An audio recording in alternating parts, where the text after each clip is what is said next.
중국에서 반대 시위가 들불처럼 일어난다. 그러면서 그 구호가 공산당 물러나라, 시진핑 물러나라 이렇게 이야기한다는 것, 이게 사실일까요? 일단 말입니다. 일단 이것을 보시죠. 예, 이것을 보시면 이게 쉽게 말하면 많은 사람들이 보는 SNS입니다. SNS. SNS에서 나온 이야기인데요. 보면 트위터죠. 그죠? 2022년 11월 27일에 올린 거예요. 트위터가. 보시면 여러분 뭐라고 이야기했나 하면 공산당 하대, 시진핑 하대 이렇게 써 있습니다. 이게 공산당 물러나라. 그러면서 시진핑 물러나라. 이렇게 트위터에 올라왔다는 사실이고요. 특히 말입니다. 실제 시위를 하는 영상을 지금 찍어서 올렸습니다. 그런데 조회수가 여러분 251만 9천회입니다. 뭔가 지금 중공에서는 이상한 일이 벌어지는 거죠. 굉장히 이상한 일이 벌어지는 거예요. 야, 뭐 이런 일이 벌어질까 이렇게 생각을 하는데 이것은 여러분 약과라는 겁니다. 왜 약과냐고요? 여러분 베이징대 아시죠? 칭화대 아시죠? 베이징대나 칭화대 학생들이 이 항의 시위에 동참하고 있다는 겁니다. 여러분도 알다시피 칭화대 이러면 시진핑이 나온 대학입니다.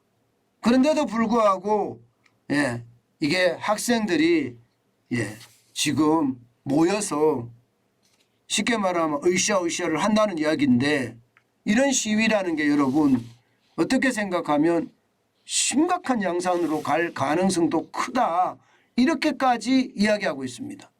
왜냐하면 이게 일반 국민들이 시위하는 것에서 한 걸음 더 나아가서 베이징대나 칭화대 학생들이 동시다발적으로 지금 한다고 이야기하니까 게다가 말입니다.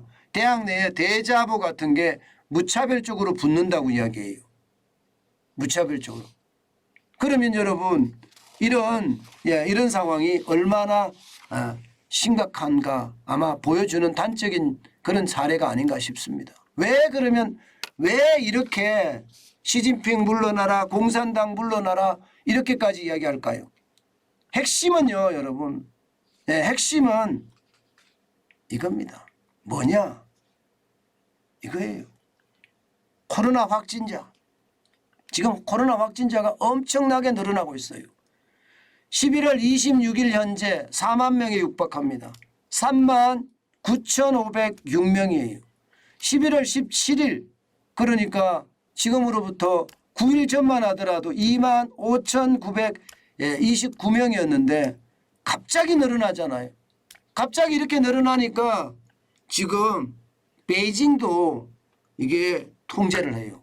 어느 날 아침 일어났더니 아파트 입구가 막혀 있더라. 이렇게 이야기합니다. 어디 그뿐입니까? 뭐 전국적으로도 말입니다. 허베이성이나 이런 데 많이 나는 쪽에서는요. 도시 봉쇄령까지 내려져 가면서 이게 주민 통제를 시작을 했거든요. 그랬더니 이 때문에 지금 많은 사람들이 난리가 나는 거예요. 이제 더 이상 못 참겠다. 이제 더 이상 못 참겠다. 눈을 뜨고 세계를 보라. 제로 코로나는 결국 사기다. 이렇게 이야기합니다. 왜 이런 이야기를 하느냐. 카타르 월드컵에서 보니까 마스크 쓴 사람이 없거든요. 마스크 쓴 사람이. 중국만 마스크를 써라 이렇게 이야기하는 걸 뭐 월드컵을 보면서 보게 됐던 거예요. 그러니 세계적으로도 그러지 않는데 지금 중국만 이렇게 통제가 심각하다 이렇게 이야기하고 있으니까 집단 항의 시위가 연일 벌어지는 거죠. 이렇게 사람이 모이는 것 자체를 중공인들은 중국 지도부는 좋아하지 않습니다. 그렇지만 이렇게 모여요.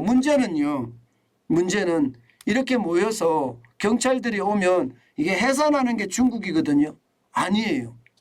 그냥 오히려 추위의 날씨에도 오히려 맞습니다. 맞서고 있어요.